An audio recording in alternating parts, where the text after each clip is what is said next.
በጥንታዊ የፋርስ ንጉሶች ታሪክ እና በተረሱ አዋጆች ውስጥ እጅግ በጣም ወሳኝ የሆነ አንድ ታሪካዊ እንቆቅልሽ ተደብቆ ይገኛል። ዛሬ እንግዲህ ይህንን ምስጢር ለመፍታት አብረን እንጓዛለን። እናም ትልቁ ጥያቄ ይሄ ነው። በመጽሐፍ ቅዱስ ውስጥ ካሉት እጅግ በጣም ዝነኛ ትንቢቶች አንዱ የሆነው የሰባ ሱባኤ ትንቢት የጊዜ ቆጣሪው መቼ ነው መቁጠር የጀመረው? መልሱ ሁሉንም ነገር ይለወጣል። ምርመራችን በአራት ወሳኝ ፍንጮች ላይ ነው የሚያተኩረው። እያንዳንዳቸው እነዚህ የንጉሣዊ አዋጆች ወደ መልሱ አንድ እርምጃ የሚያቀርቡን ቁልፍ ማስረጃዎች ናቸው። እሺ፣ በቅድሚያ እስቲ አንድ ነገር እናወጣህ። ይህንን መነሻ ነጥብ ማለትም ኢየሩሳሌምን መልሶ የመገንባት አዋጅ የሚባለውን ማግኘት ለምን ይህን ያህል አስፈላጊ ሆነ? ምክንያቱም ይህንን አዋጅ በትክክል መለየት በጣም ወሳኝ ነው። ልክ እንደ ዶሚኖ ጨዋታ ነው።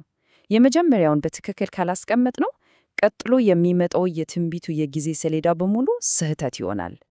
ነገር ግን እዚህ ጋር ነው ነገሩ የሚከብደው። ታሪክ ራሱ እንደ እንቆቅልሽ ነው። ግራ በሚያጋቡ ነገሥታትና በተለያዩ ትዕዛዞች የተሞላ በመሆኑ ትክክለኛውን አዋጅ ለይቶ ማውጣት ቀላል አይደለም።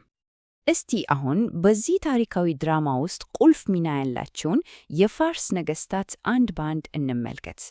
እዚህ ጋር የሚገርመው ነገር ዋና ተጠርጣሪዎቻችንን በሙሉ በአንድ ቦታ ማየታችን ነው።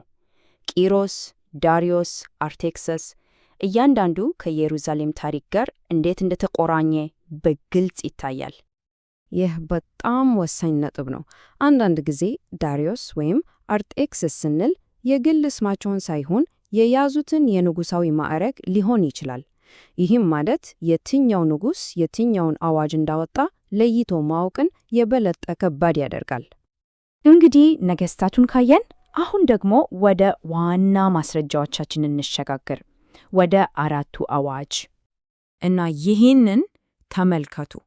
ይህ የአንድ ንጉሥ የአንድ ጊዜ ውሳኔ አይደለም።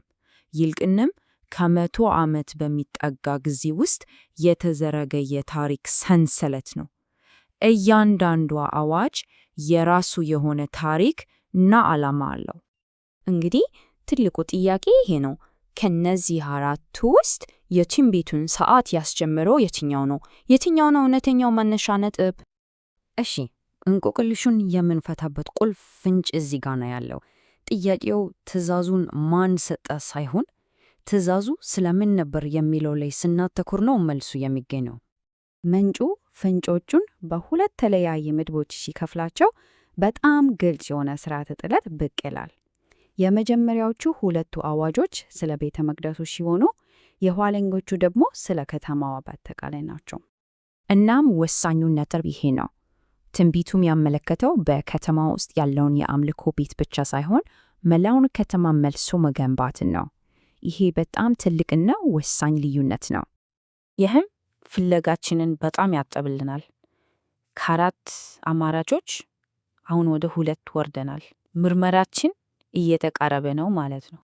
አሁን ወደ መጨረሻው ምዕራፍ እንሄድና ይህ ለትንቢቱ የጊዜ ሰሌዳ ምን ትርጉም እንዳለው እንመልከት።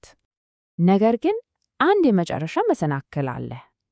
ምንጩን እንደሚያስረዳው ትክክለኛውን ዓመት በ100% ማረጋገጥ እጅግ በጣም ከባድ ነው። የታሪክ ምሁራን እንኳን በዚህ ጉዳይ ላይ ሙሉ ስምምነት የላቸውም። ስለዚህ የጸሐፊው የመጨረሻ ድምዳሜ ይሄ ነው። ምናልባትም ትክክለኛው ትኩረታችን መሆን ያለበት በዓመታቱ ላይ ሳይሆን በክስተቶቹ ላይ ነው። ምን እንደተፈጠረ መረዳቱ መቼ ከሚለው የበለጠ ወሳኝ ሊሆን ይችላል።